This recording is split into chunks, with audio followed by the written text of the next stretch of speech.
le cinéma n'est pas vraiment un milieu où il y a la parité. Et le cinéma japonais, même si cela a tendance à changer, n'est pas vraiment exemplaire dans ce domaine-là. Ozu, Mizoguchi, Kurosawa ou même Kitano Miyazaki, on peut citer plusieurs noms, mais c'est vrai que c'est difficile de citer un prénom de femmes qui ont eu une reconnaissance internationale, à part peut-être Naomi Kawase. Et en fait, il y a une raison simple à ça, c'est que bah ouais, il n'y a pas beaucoup de réalisatrices japonaises. Historiquement, on a aussi oublié les femmes qui ont fait le cinéma, même si on a eu très peu. Et donc dans cette vidéo, je voudrais redonner un peu de visibilité à ces femmes cinéastes qui ont fait le cinéma japonais, qui ont fait son histoire et qui le font encore. Alors bien sûr, ma vidéo sera pas complète et j'ai pas envie non plus que ce soit une espèce d'analyse globale de qu'est-ce que serait le cinéma au féminin japonais, parce que je trouve ça toujours tendu de se dire bon bah on va prendre un sociotype de personnes et se dire est-ce qu'elles font un cinéma qui pourrait être en commun. Non, je préfère les montrer dans leur individualité et puis vous raconter leur histoire plutôt que d'essayer de comme ça essayer de tirer un trait qui pourrait les relier toutes. Je trouve ça toujours intéressant de parler d'un certain type de cinéma, de dire tiens c'est quoi le cinéma de ce pays-là, mais de dire ah ouais ça c'est typiquement du cinéma belge, ça c'est typiquement du cinéma japonais, parce qu'en fait c'est tellement des courants multiples que évidemment il y a des choses culturelles qui vont se retrouver, mais j'ai pas envie de nier l'individualité de ces femmes-là et de leur cinéma. C'est pour ça que je vais faire plutôt en mode chronologique, vous présenter aussi les films que j'ai vus, que j'ai aimés, puis peut-être que vous allez trouver des pépites qui vont vous plaire là-dedans. Bon, la première, ça va être difficile de trouver une pépite parce qu'il y a quasiment plus aucun film. En fait, il reste qu'un seul film d'elle. La toute première réalisatrice japonaise, c'est Tazuko Sakane, qui est née en 1904 à Kyoto. Elle est d'abord assistante réalisatrice pour notamment Mizoguchi, et puis elle réalise son premier film de fiction, Hatsugata, en 1936. Donc c'est quand même déjà tard par rapport à l'apparition du cinéma dans la société japonaise. Et chose courante à l'époque, donc ils sont tous perdus, à l'exception d'un seul qui s'appelle Kaitaku no Hayanome. Et en fait, c'est un film de propagande. Ça veut dire marié de la frontière, et en fait c'est un film de propagande qui pousse les femmes à leur dire allez vous installer là-bas pour trouver un mari. En fait ça se passe dans le Missouri, et le film pousse et montre des interviews de femmes qui sont hyper bien parce qu'elles ont épousé quelqu'un là-bas. Et donc en fait ça a une vraie volonté de montrer le colonialisme japonais. Donc pendant la guerre, elle se moule complètement au désir colonial du Japon, sauf que quand elle va revenir, la réalisation lui sera interdite, soi-disant parce qu'elle n'avait pas de diplôme de cinéma. Vous voyez le débat de est-ce que il faut avoir un diplôme de cinéma, ça date pas d'aujourd'hui, surtout si vous êtes une femme, malheureusement, parce qu'on vous demandera beaucoup plus votre légitimité en fait, encore plus à cette époque-là, alors que vous avez complètement fait des films de propagande. Et donc c'est la toute première, et pendant super longtemps, il n'y a pas eu d'autres femmes réalisatrices. La deuxième cinéaste japonaise, c'était en fait une grande actrice qui a été assez connue au Japon et même à l'international. C'est l'actrice Kinuyo Tanaka qui est passée derrière la caméra. Donc en fait, elle a mis très longtemps à passer derrière la caméra.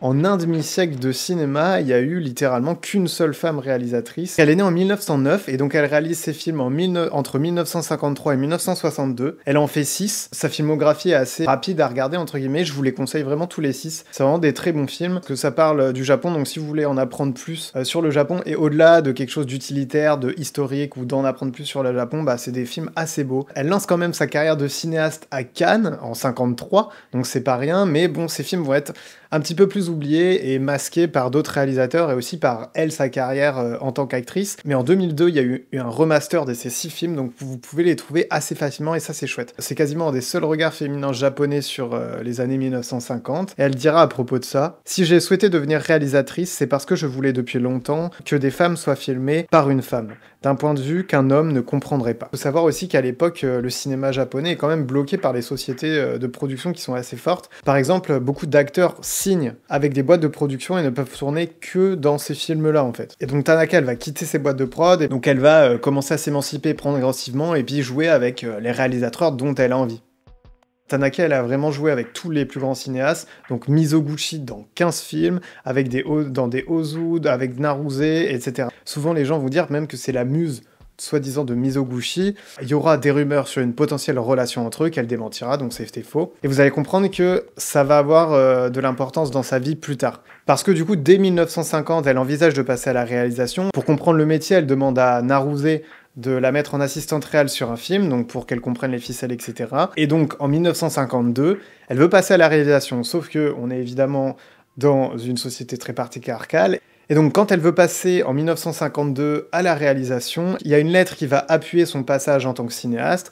Cette lettre, elle est signée par Ozu, Naruse, les grands cinéastes en fait, sauf Mizoguchi qui refuse de signer la lettre parce qu'il pense qu'elle n'a pas sa place dans la réalisation. Eh bien, il a perdu sa muse. Et donc ces 6 films qui parlent de réalité sociale assez fortes sont pas dénudés de poésie. Mon petit préféré, c'est son tout premier qui s'appelle Lettres d'amour, qui va parler de l'après-guerre mais aussi de prostitution. Et puis je trouve certaines de ces séquences de ces films en couleur absolument magnifiques.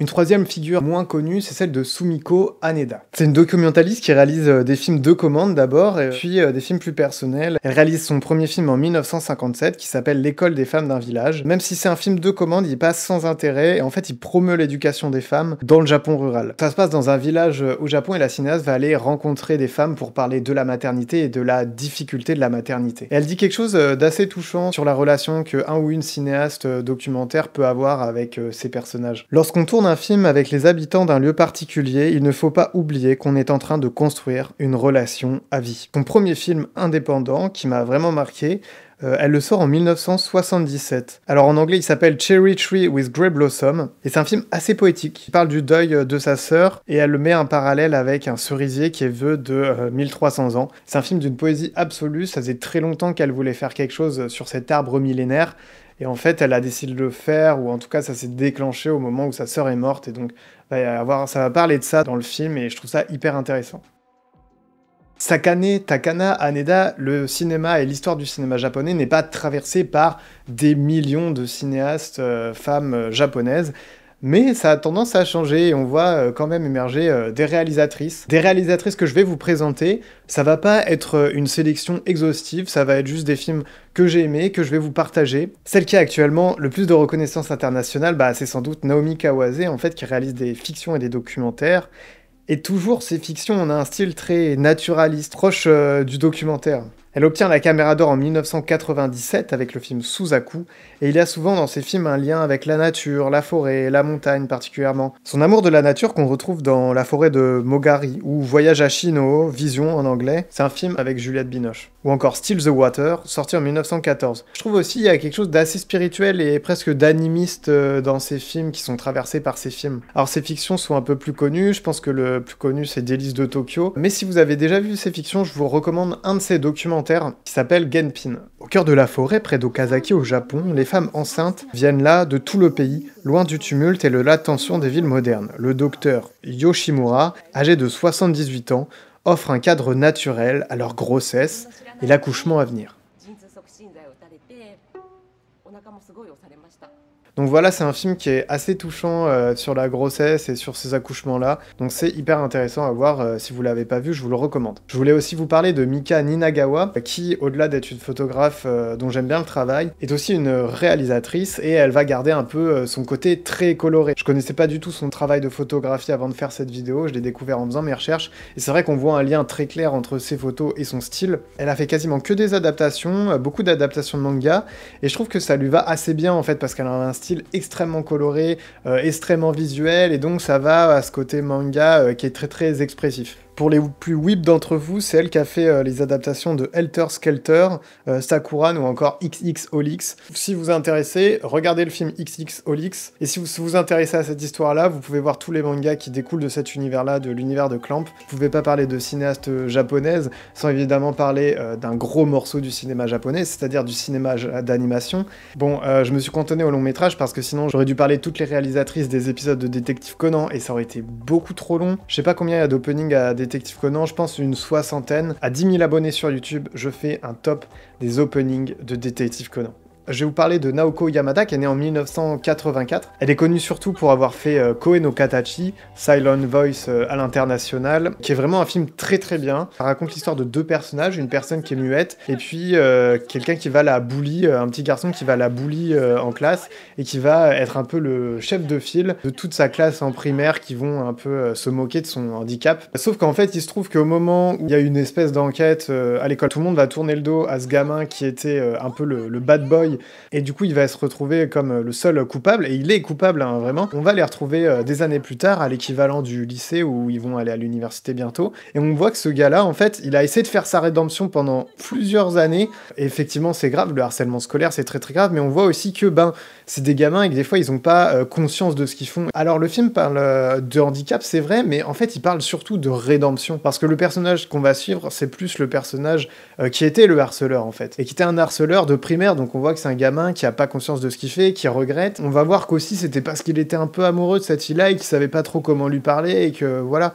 Et donc c'est intéressant de voir ces deux personnages qui vont se re-rencontrer des années plus tard, et qui vont essayer de reformer quelque chose sur un espèce de passé qui a été assez douloureux, parce qu'elle a quand même changé d'école, la fille muette. Et donc c'est un film hyper touchant. Et elle a fait aussi un autre film qui est assez chouette, qui s'appelle Lise et l'oiseau bleu. Si vous avez aimé le premier, vous pouvez regarder le second. Alors tant que je suis dans le cinéma d'animation, je vous conseille aussi Goodbye, qui est un film de Atsuko Ishikusa, et qui raconte en fait l'histoire de gens qui font des feux d'artifice, et il y a un incendie qui va se déclencher alors qu'ils ont raté leur feu d'artifice, et ils vont essayer de prouver leur innocence. Donc c'est un film d'aventure très bien animé et qui est très beau. Ensuite, on va passer à peut-être ce qui pourrait être mon plaisir coupable. Je sais pas si c'est coupable ou pas, à voir si j'assume. C'est les films de Akiko Oku, qui a fait Tempura, sorti en 2020, c'est peut-être son film le plus connu. C'est l'histoire d'une célibataire, Mitsuko, qui vient un peu dans sa bulle, qui est très bien dans sa vie, qui se lance des défis, et puis un jour elle va se lancer le défi d'inviter un garçon chez elle. J'aime bien les films d'Oku parce que c'est un peu des petites bulles, des petits bonbons. C'est souvent des personnages qui sont un peu perdus dans la vie, mais qui sont pas foncièrement malheureux de l'être, voilà, qui se laissent porter comme ça, et qui sont un peu cocooning. C'est un peu des films confort, et on se surprend à être un peu niais devant ces films, à avoir un petit sourire bêta. Voilà, j'espère qu'avec tout ça, vous aurez assez de films à voir. Dans les cinéastes modernes, j'ai conseillé que des choses que j'ai bien aimées et que je vous recommande. Évidemment, c'est pas exhaustif. Là, dites-moi si vous avez des conseils de films, des cinéastes intéressantes à suivre. Et puis, à la prochaine.